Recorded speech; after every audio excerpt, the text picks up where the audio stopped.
Ang istorya ng San Juanico Bridge ni dating Pangulong Ferdinand E. Marcos. Halika at ating pag-usapan ang isa sa pinakamaganda at pinakamatagumpay na infrastrukturang ipinatayo noon ni dating Pangulong Ferdinand E. Marcos. Ito ay walang iba kundi ang San Juanico Bridge o mas kilala sa tawag na Marcos Bridge. Alamin natin ang dahilan ng pagkakatayo nito. Bakit ba ito tinawag na Love Bridge noon? At ano kaya ang naitulong ng tulay na ito para sa ating ekonomiya? Ang lahat ng yan ay ating sasagutin dito lang sa channel na ito. 2,200 meter. Ganyan kahaba ang tulay ng San Juanico. Kaya naman tinaguran ito bilang pinakamahabang tulay sa buong Pilipinas. Hindi lamang yan, makalaglag pa nga din ang senaryo na pwedeng ialok nito sa mga taong dumaraan sa tulay na ito. Kaya naman, isa rin ito sa dinarayong tourist spot dito sa ating bansa. Maaaring para sa ibang tao ay hindi nila gusto si dating Pangulong Ferdinand E. Marcos dahil sa mga isyong ibinabato dito ng mga kumakalaban sa kanya. Ngunit, tiyak rin naman na hindi natin maipagkakaila ang kanyang mga nagawa sa Eastern Visayas. At isa dito ang pagtatayo ng San Juanico Bridge na nagdulot ng di masusukat na kaginhawaan at binipisyong pang-ekonomiya sa rehiyon. Gayon din sa mga bumibiyahe sa Mindanao at Luzon.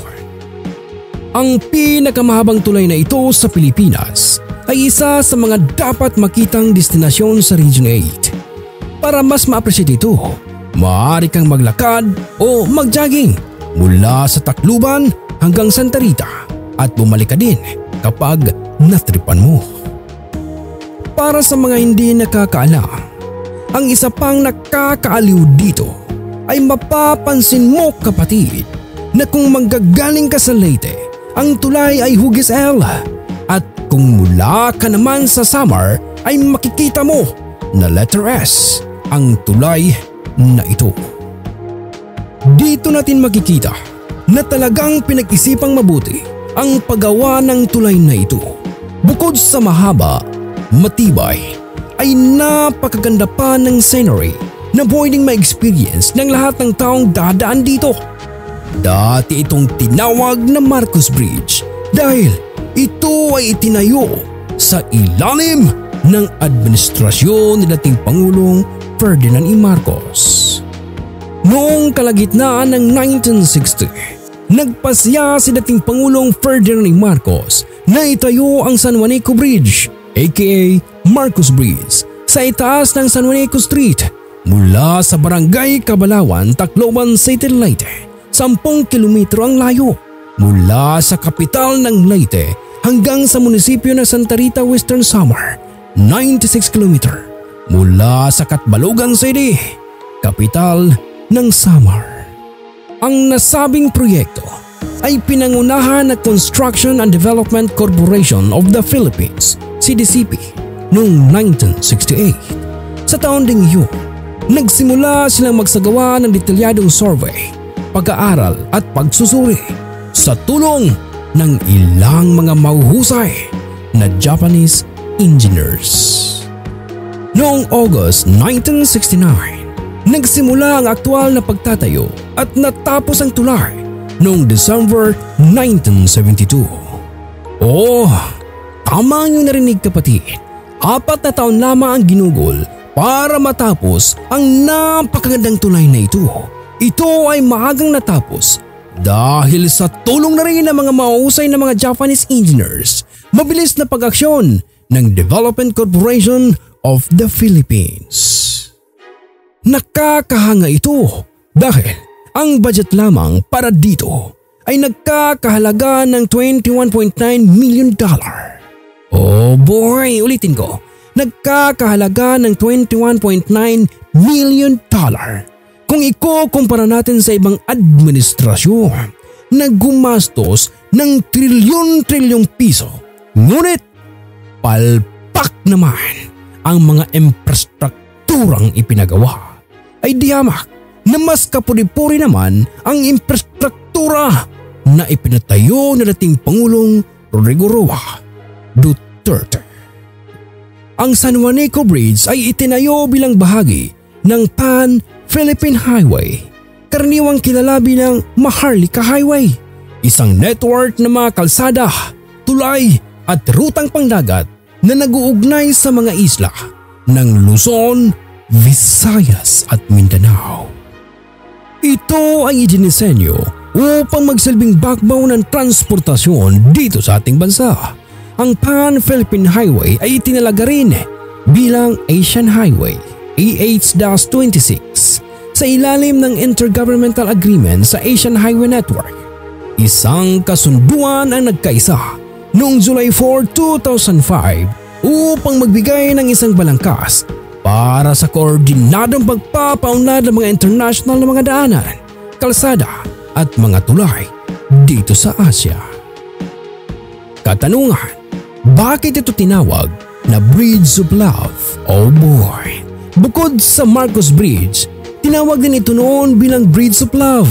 Ito ay dahil sa ang tulay na ito ay siyang nagsilbing regalo sa kaarawan ni Madam Imelda Marcos na kilala bilang Rose of Tacloban, na siyang asawa ni dating Pangulong Ferdinand E. Marcos. Itinuring ni dating Pangulong Ferdinand E. Marcos ang tulay bilang pinaka-espesyal na regalo niya kay Madam Imelda, at ito ay isang testimonya ng kanyang pag-ibig para kay Imelda. Pero hindi naman nila inangkin ang glamarosong tulay na ito dahil libre itong daraanan ng mga normal na mga mamamayang Pilipino. Kung gaano kasulido ang pagmamahal ni dating Pangulong Ferdinand Marcos kay Imelda, ay ganon din naman katatag at katibay ang tulay na ito. Dahil maaalala noong 2013 kasagsagan ng bagyong Yolanda, bagamat isa ang tulay na ito sa matinding dinaanan ng bagyo, ay nananatili pa rin ito bilang pangunahing daanan ng mga taga-Samar na nagnanais na bisitahin ang kanilang mga kamag-anak na nasalanta ng bagyo. At magpahanggang sa ngayon ay matatag na nakatayo pa rin ang tulay na ito at pinapakinabangan ng maraming mga Pilipino at mga banyagang mga turista. Pero alam mo ba kapatid, kahit na gaano kaganda at katagumpay ang proyektong ito, ay nakakalungkot na may ilang mga tao pa rin ang naninira kay dating Pangulong Ferdinand Marcos. Ito ay nangyari nang maalis sa pwesto si dating Pangulong Ferdinand Marcos. Ang daming ibinabatong isyu sa kanya noong mga panahong iyon. Kasama dito ang controversial na pagtatayo di umano ng San Juanico Bridge kung saan ginagamitan daw o nilalagyan daw ng dugo ng mga bata ang mga raw materials nito para mas tumibay. Oh boy! Ngunit ang mga ito ay katang-isip lamang ng mga taong walang magawa sa kanilang buhay.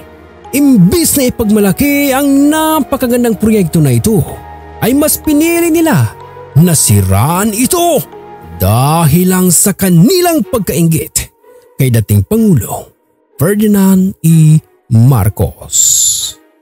Hanggang ngayon mga kapatid, ang tulay ay nananatiling pangunahing gateway sa Eastern Visayas. Nakakaakit ito ng maraming turista mula sa iba't ibang panig ng mundo dahil sa napakadang tanawin na inaalok nito. At ito ay nananatiling nakatindig sa kabila ng edad ng tulay at hindi mabilang ng mga bagyo na bumisita sa bansa, lalo na sa Region 8. Kaya naman, kung bibisita ka sa Leyte at Samar, ay siguraduhin mo na hindi mo palalampasin ang pagkakataong magbisita at madaanan ang San Juanico Bridge.